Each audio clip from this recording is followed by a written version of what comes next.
దీని వెనకాల ఎవరో ఉన్నారు, వీళ్ళిద్దరిని కలిపిన వాళ్ళు.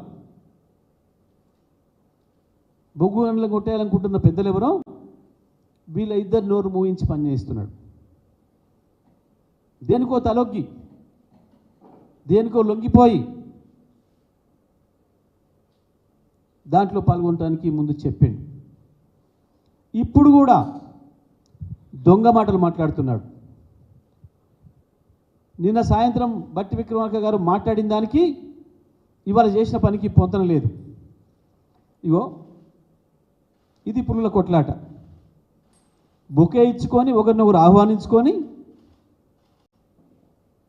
బీజేపీ పార్టీ పైన, కేంద్ర ప్రభుత్వం పైన యుద్ధం చేస్తున్నాడు ఈయన. బొకేల ద్వారా మేము ఆపమంటాం, మేము వేలం వేయనీయం, ఆయన కేసీఆర్ చేసిండు, మళ్ళీ తప్పుడు మాటలు మాట్లాడి తప్పించుకునే ప్రయత్నం చేస్తూ ఉన్నాం. ఇదేనా? దయచేసి సింగరేణి కార్మికులందరూ కూడా గమనించాలి వీళ్ళ పోరాటం. ఏం మాట్లాడుతున్నారు ఇద్దరు బయటకు వచ్చి? వీళ్ళ వాలకాన్ని చూస్తుంటే 2 పులులు గుహలోకి పోయి బయటకు వచ్చేటప్పటికి మేకతోలు వేసుకొని వచ్చినాయి. వీళ్ళిద్దరు వెస్టిన్ హోటల్లో బయటకు వచ్చి పత్రికా విలేకరుల సమావేశం నిర్వహించి మాట్లాడిన మాటలు, దాన్ని ఉంచుతావా చంపుతావా చెప్పట్లే.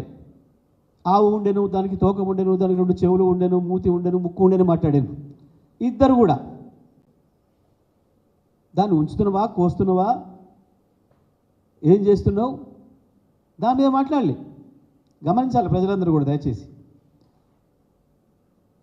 వర్ణిస్తున్నారు ఇద్దరు కలిసి. మీ వర్ణనలు మీ కన్నీళ్ళు కావు, మీ ముసలి కన్నీళ్ళు కావు కావాల్సింది తెలంగాణ ప్రజలకి, సింగరేణి కార్మికులకి. స్పష్టమైన నిర్ణయం చెప్పండి.